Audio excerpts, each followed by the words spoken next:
Yang mengejutkan adalah bambu kuning itu rupanya bukan media untuk makhluk itu agar tidak mendekati saya di dalam kamar. Namun, bambu kuning itu hanya sebagai wadah bagi makhluk itu untuk tidak tinggal di dalam rumah. Karena ibu pernah melihat makhluk itu mengelis rambut saya. Makhluk itu selalu menemani saya di dalam kamar. Namun, ia akan pergi ketika saya sudah tidur. Di lain hal, Pak Haji sana sudah mempersiapkan semuanya. Akan tetapi, ada hal yang menimbulkan masalah besar di dalam keluarga saya. Setidaknya, tidak boleh lagi mengikuti tradisi yang dilakukan keluarga besar saya. Karena yang namanya Barep Tunggal hanyalah salah satu tipu daya iblis yang sewaktu-waktu dapat menyesatkan lebih jauh. Namun hal ini tidak diterima oleh Pak Deno. Menurut mereka, semua orang berhak atas pilihannya sendiri. Semenjak saat itu, keluarga besar saya terbagi menjadi dua, mendukung atau tidak melanjutkan tradisi, atau tetap melanjutkan tradisi ini. Meski begitu, Pak Deno tidak lepas tangan. Semenjak beliau tahu bahwa saya berbeda, beliau menjalankan puasa mutih, puasa yang dilakukan untuk memperkuat ilmunya. Karena urusan tiang kembar tidak boleh dibiarkan berlarut-larut. Apalagi Mbah Nang sudah siap menurunkan kerisnya. Konon, ketegangan ini bahkan membuat desa saya jauh lebih mencekam daripada biasanya. Di setiap sudut desa ditemui banyak sekali lelembut tamu yang kebanyakan berasal dari tempat yang jauh. Alasan mereka di sini, tiang kembar adalah wadah bagi mereka untuk ikut masuk.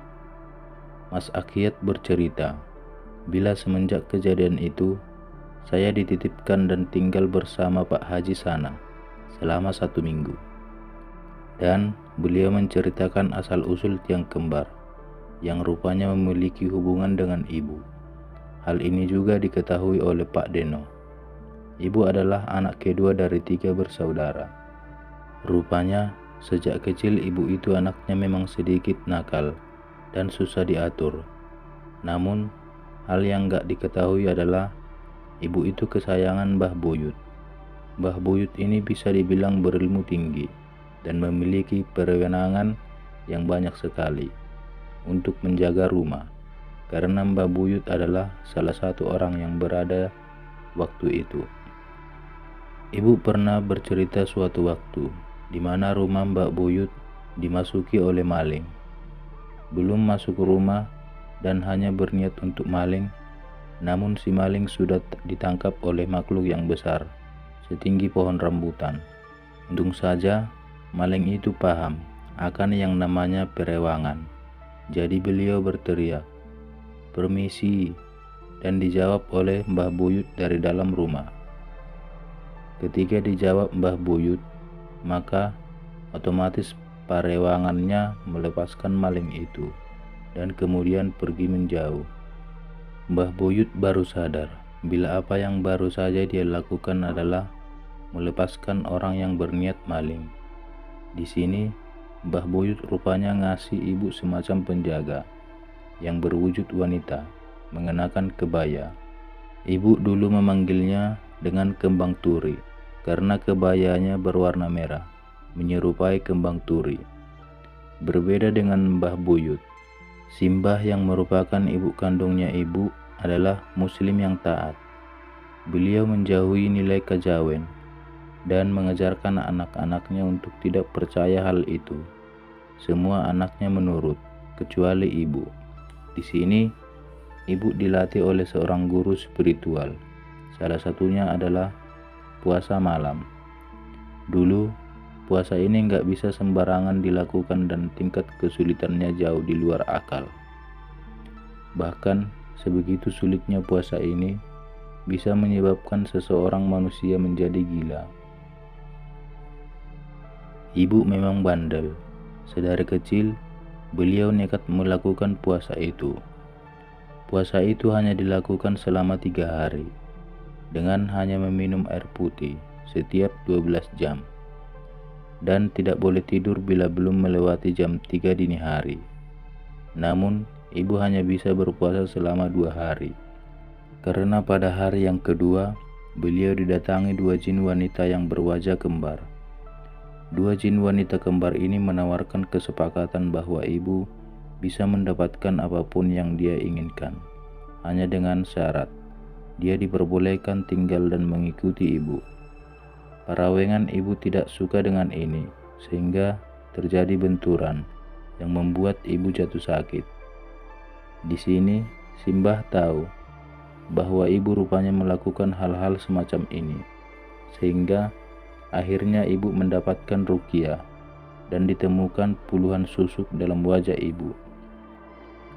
Di sini, Pak Haji Sana menjelaskan bahwa tubuh saya baunya sudah seperti pandan yang ditanak, sedangkan tiang kembar saya memiliki aroma yang sama, dan mereka rupanya memiliki ikatan dengan 2 jin wanita itu, dan selama ini 2 jin wanita itu rupanya masih mengikuti ibu, namun dari jauh, sedangkan perawangan ibu yang dulu diberi untuk jaga ibu sudah dikurung setelah kejadian ruqyah itu. Hari itu juga bapak dan ibu setuju dan akan membawa saya pindah jauh dari keluarga besar saya.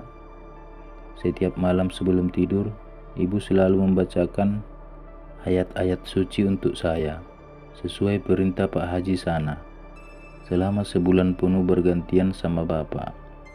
Dan setiap dibacakan, saya selalu sawan, kadang meronta kepanasan, kadang kejang-kejang, seperti orang ayan. Bahkan beberapa kali membuat ibu tidak tega. Namun semua ini harus dilakukan untuk membuat tiang kembar yang mengikuti saya bisa menjauh. Sedangkan dari jauh, Pak Haji Sana juga membantu dari rumahnya.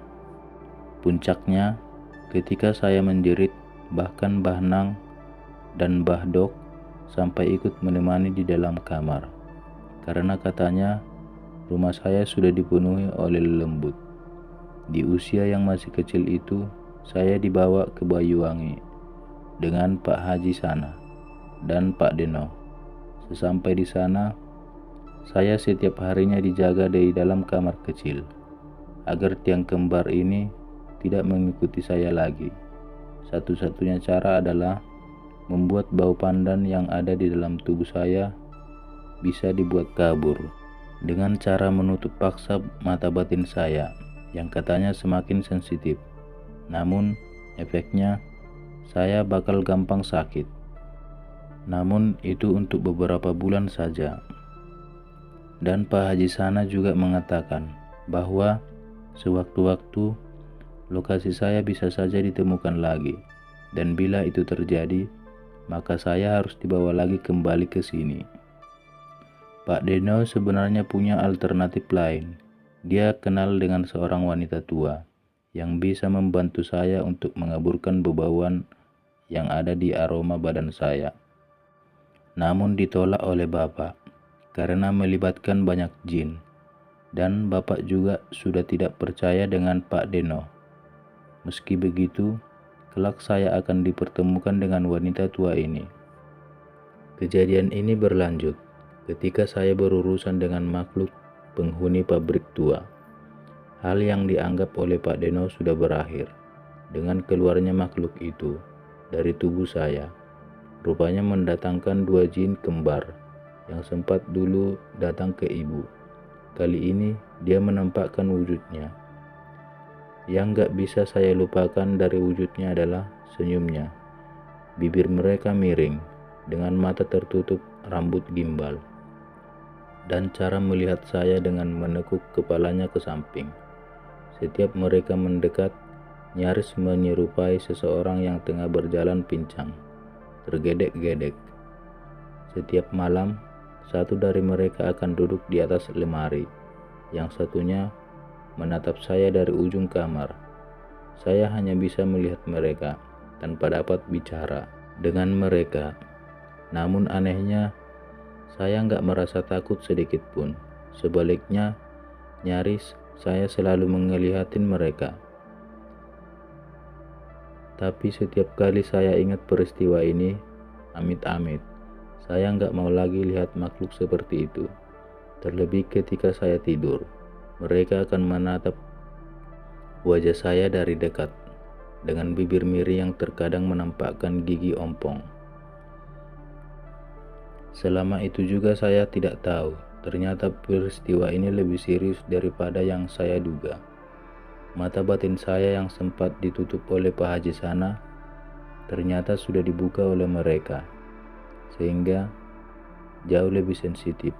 Hanya saja mereka bisa saya lihat jika mereka menghendakinya. Yang lebih mengejutkan lagi, ternyata ketika saya lahir, sebenarnya dua jin itu selalu memantau ibu. Namun saya dianggap lebih menarik dibandingkan dengan ibu, karena dulu saya jauh lebih kuat dari ibu.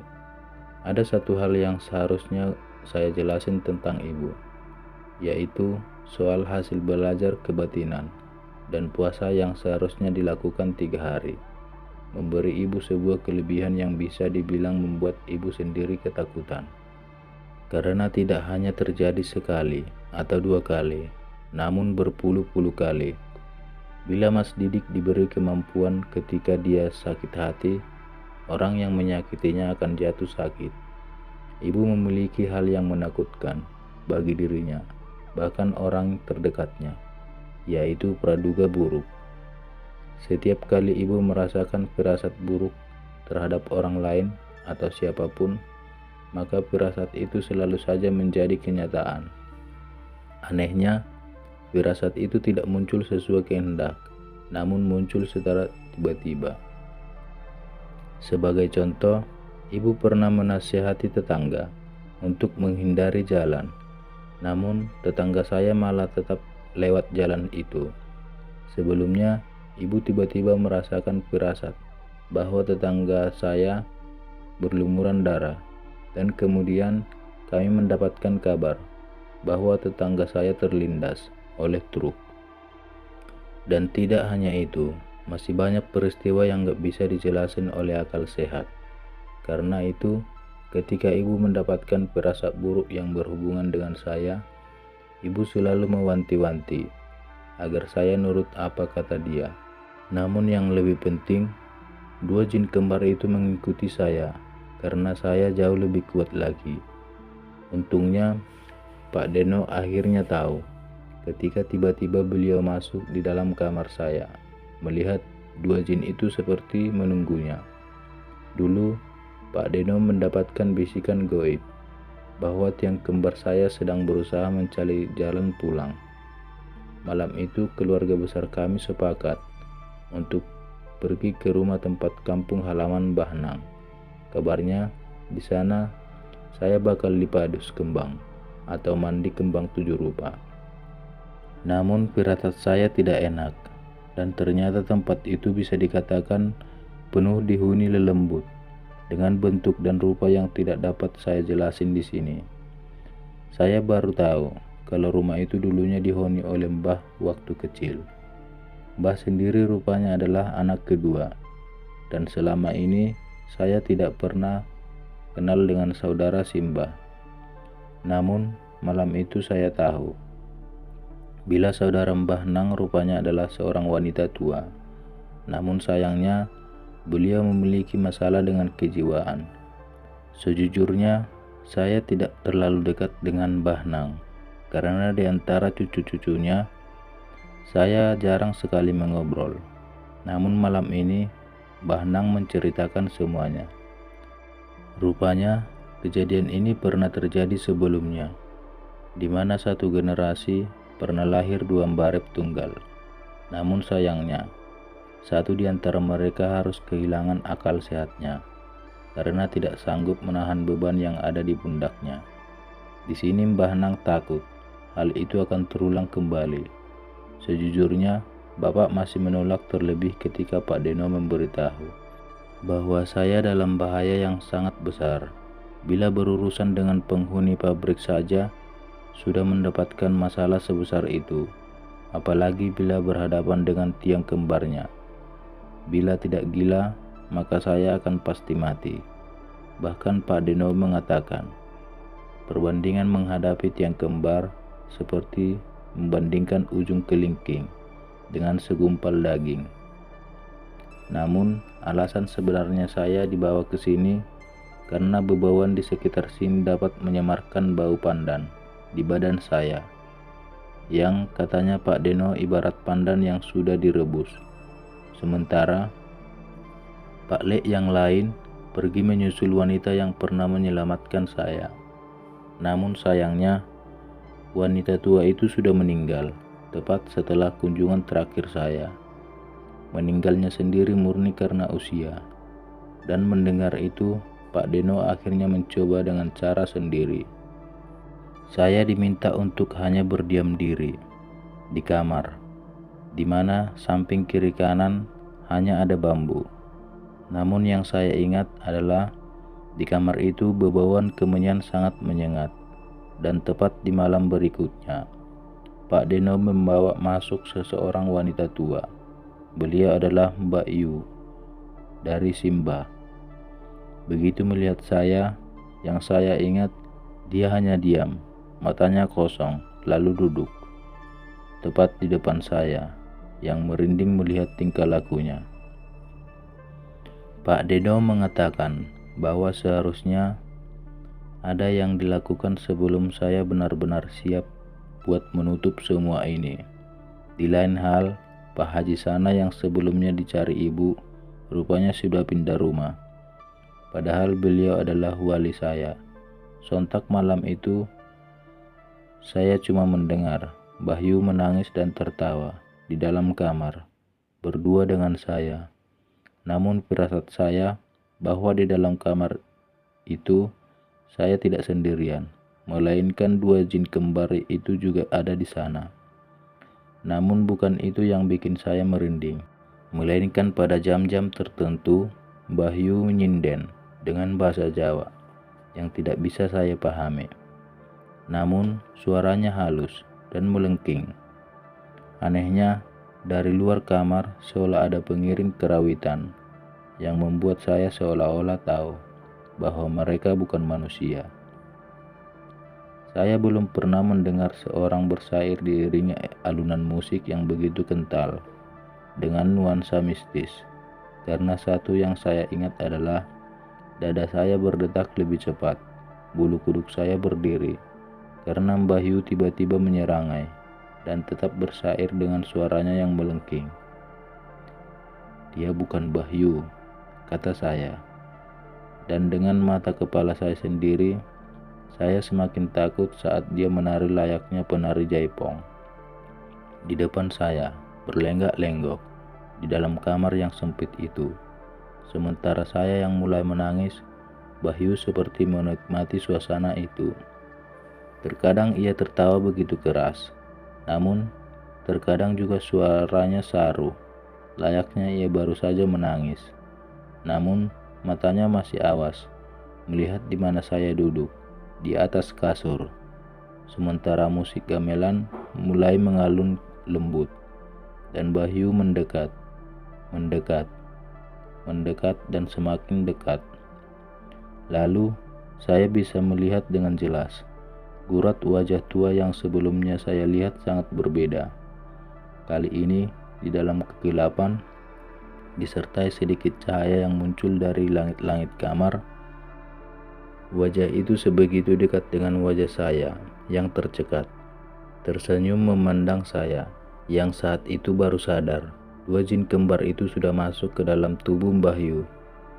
Karena sosok itu tampaknya menikmati momen itu, hingga suara musik karawitan itu perlahan menghilang. Suaranya perlahan-lahan memudar, dan kemudian wajah itu sudah menghilang bersamanya. Saya tidak akan pernah melupakan ekspresi terakhirnya. Saya tidak akan memberi pesan kepada saya bahwasannya dia masih ada. Sebelum senyuman itu sampai saat ini bakal saya ingat, bahkan di tengah malam seperti ini. Setelah sosok Mbah Yu menghilang, saya mendengar seseorang masuk. Rupanya Pak Deno. Beliau melihat saya, menggendong tubuh saya yang masih tidak dapat percaya dengan semua ini. Sontak saya bertanya kepada Pak Deno, "Kemana Mbah Yu?" Dengan wajah seperti enggan memberitahu.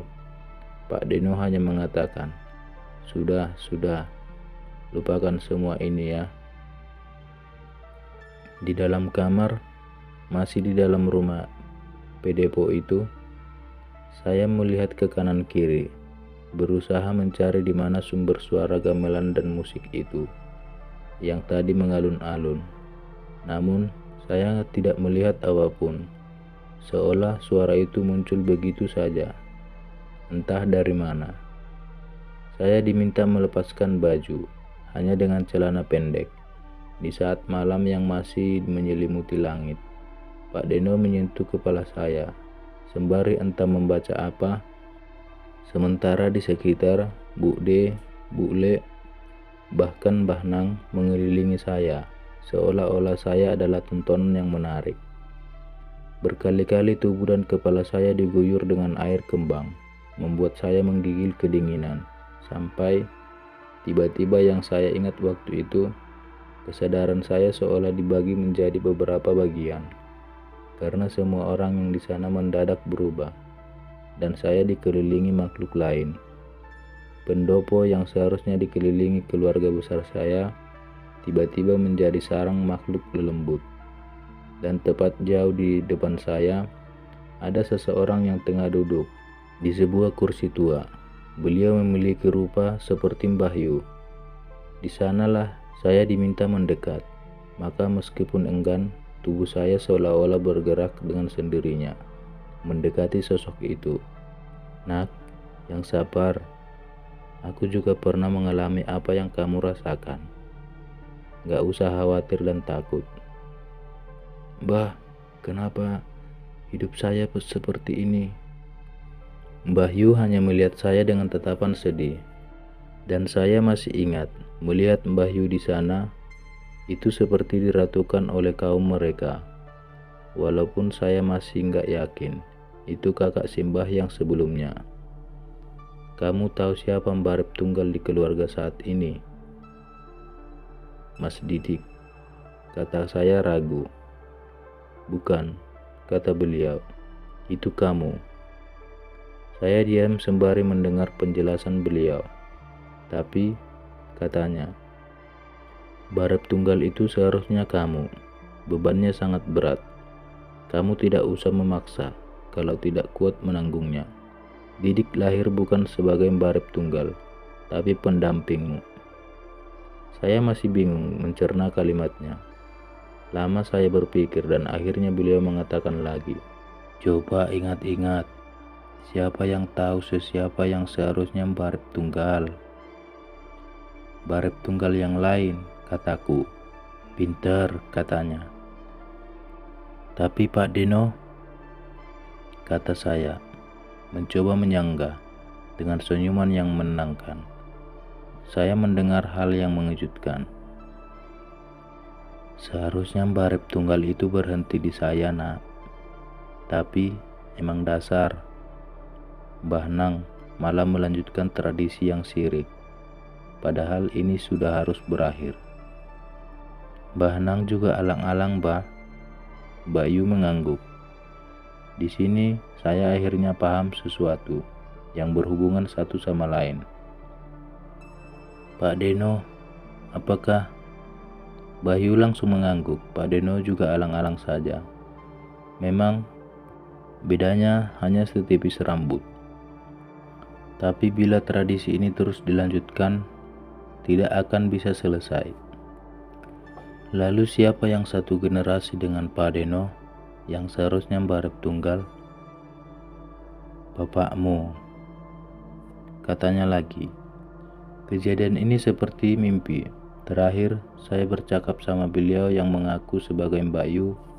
Itu berakhir ketika beliau mengusap wajah saya, dan seketika itu, Mbah Nang, Pak Deno melihat saya lemas. Untuk berdiri pun susah. Saya cuma lihat bapak gendong badan saya dan ibu meninggalkan tempat itu. Di jalan pulang, keluarga saya dan keluarga besar seperti tidak ingin membahas hal kejadian itu. Saya sempat untuk bertanya sama bapak, "Pak, bapak dulu juga ya?" Bapak seperti langsung tahu. "Iya, bapak dulu lebih parah. Kamu cuma hilang sehari, bapak dulu malah 1 minggu." "Berarti yang dibicarakan Bayu?" "Iya, benar," kata bapak. "Kabarnya bapak berhasil bertemu dengan Pak Haji sana di Jawa Tengah. Beliau pindah ke sana karena diminta tolong untuk menjaga sebuah pabrik yang beroperasi, yang katanya setiap pabrik rupanya ada yang pegang, menghindari serangan dari orang yang tidak suka. Tapi intinya Pak Haji sana sudah menahan tiang kembar saya sejak lama, dan sebuah kebohongan bila tiang kembar itu sedang mencari jalan pulang. Sedangkan jin kembar itu hanya mengikuti ibu dan memang berbahaya sejak lama. Pak Haji sana sendiri dulu pernah melihatnya sewaktu ibu datang ke rumahnya. Tidak disangka, ternyata jin itu tertarik dengan saya.